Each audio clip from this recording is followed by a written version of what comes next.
Hello, wrestling fans, and welcome to the TNA Impact Review. I'm your host, the Invincible E. Vincent. Caesar Scorpio is away on assignment.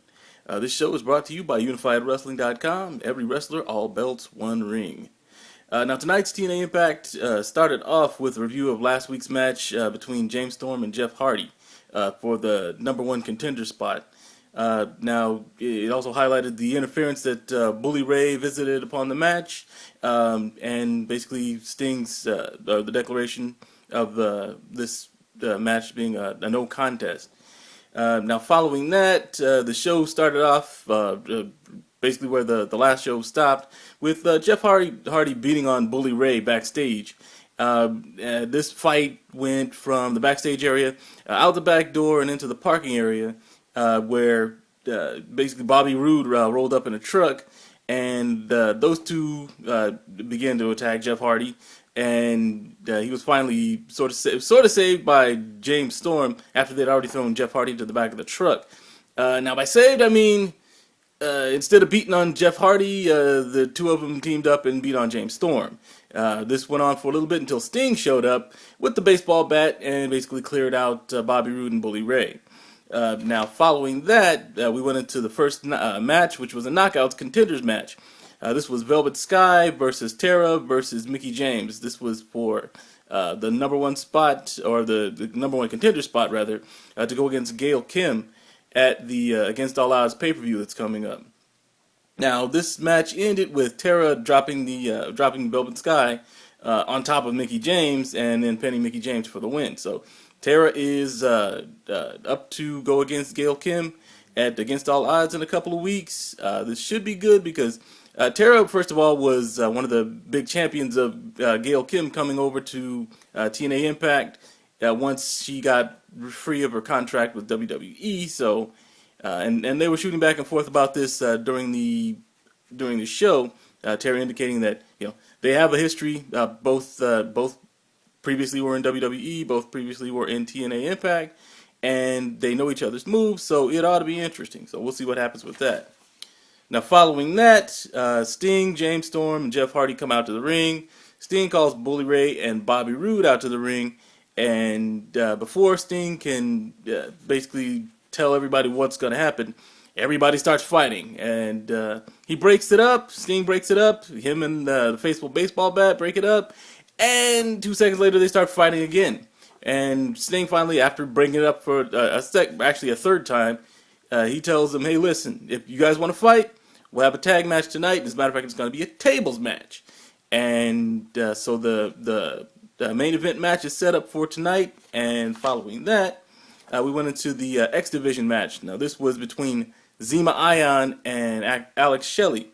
Good to see Alex Shelley back finally. It's been about time since he's shown up at TNA Impact. Alex Shelley actually won this match with a sliced bread and basically beat Zema Ion, and so he's going to be going toe-to-toe against Austin Aries at Against All Odds. Now, Eric Bischoff, in the next segment, was going to confront Garrett Bischoff, who's been training, trying to get better at wrestling, and basically he says he's going to come back, and when he comes back, he's going to have a whole lot of skills to bring with them. Eric Bischoff basically wants to confront Garrett and sort of find out who he's been training with, who his trainer is supposed to be, pretty much just give him a hard time, break some balls. Now, when Eric Bischoff goes into the gym, finds out where Garrett's practicing and who he's training with, Eric Bischoff looks off camera, after Garrett points out to someone off camera, and all of a sudden Eric Bischoff is stunned. He says, cut the camera off. So it's still a mystery who he's been training with. I'm going to go ahead and guess it's been Hulk Hogan. We'll see what happens, but that would be a nice little surprise there. But again, we'll see what happens. They're filming at Wembley, so we'll see that show that they're filmed at Wembley Stadium in London this coming week. So should be some fun coming up. Now, following that, we had the third match, which was Winter and Angelina Love versus ODB and Eric Young. Apparently, Eric Young is a member of the Knockouts division now. I guess don't know, but the storyline with him and ODB as an item still going on. Now, the winners of this match were ODB and Eric Young. This was after ODB caught Angelina Love with an airplane spin and then a fallaway slam. Now, all during this match, I mean, at the beginning of the match, it took about 5 minutes for the match to actually get started because Eric that would have been awesome. Eric Young, it was going through locking up. He locked up with the referee at least a couple of times. Basically played to the crowd, doing what he does.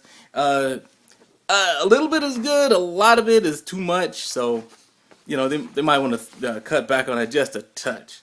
A little Eric Young goes a long way. Just ask ODB.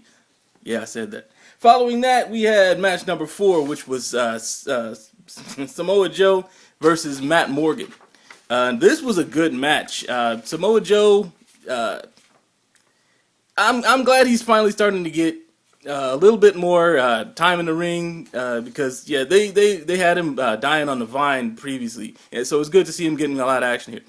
Him and Magnus, by the way, do make a great team. They work well together. Hope that continues. But in this match, unfortunately, Samoa Joe did not come out on top. Matt Morgan won this one with the clothesline and the pin. Now here's the thing. Again, after the match, this was when Samoa Joe turned on the afterburners. Magnus basically bounced Crimson off the ring steps outside as both he and Crimson were ringside, basically backing up their guy who was in the ring. Magnus got up on the apron, and Matt Morgan yanked him into the ring, but before he could do anything, Joe chop blocked Matt Morgan from behind. This set up Magnus basically so the Magnus could get up to the top rope and do that flying elbow. That combination that has been working so well for those two over the last 3 or 4 weeks. This is gonna be something in the pay-per-view. I'm waiting to see what kind of match they're gonna pull together for. I suspect it's gonna be these 4 again. So we'll see what happens. But good match. Following that, we had AJ Styles confronting Kazarian, basically trying to find out why Kazarian has been getting his marching orders from Christopher Daniels, why he's been double-crossing him in match after match, and what sort of wedge Christopher Daniels has been driving between AJ and Kazarian. Now, as AJ is asking for Frankie Kazarian to give him an answer and say something, Kazarian grabs the mic, or has the mic, and he goes to speak. Christopher Daniels demands the microphone away from Frankie Kazarian, and Kazarian just folds up and gives him the mic. Daniels says all AJ ever does is complain and whine when he doesn't get his way. He says Kazarian doesn't owe him any sort of explanation or any answers. Now, AJ says that all he wants is Kazarian to tell him what's up. And he's going to turn his back, so either Kazarian can give him an answer or Kazarian can take his head off.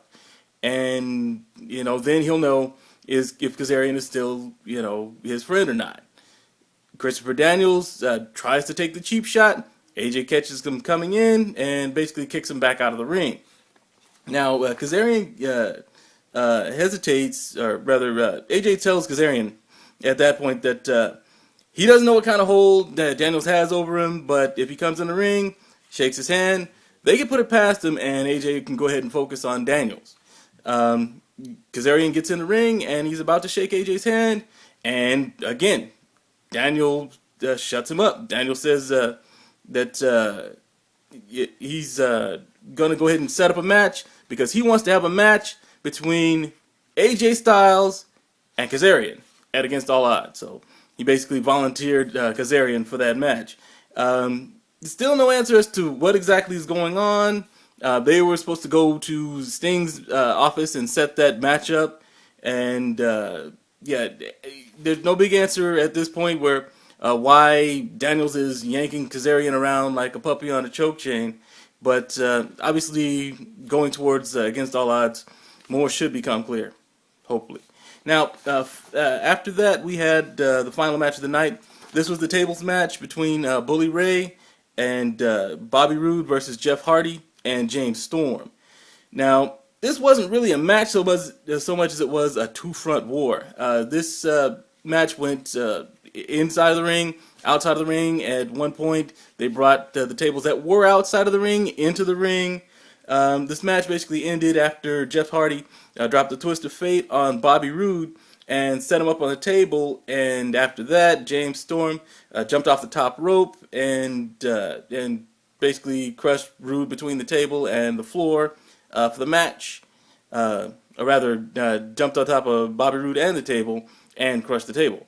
And but following the match, this is when Bully Ray attacked both James Storm and Jeff Hardy with a chair first, and after that he gets another chair from under the ring and power bombs Jeff Hardy through it.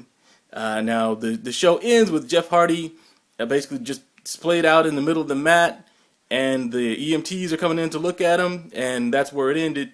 So presumably we'll find out next week what the extent of the injuries are inflicted in this match, and we'll go ahead and go from there. That's all we had tonight for TNA. Go ahead and check us out on Monday for the Monday Night Raw review for Unified Wrestling, for Caesar Scorpio, and for the Invincible E. Vincent. Take care and enjoy your weekend.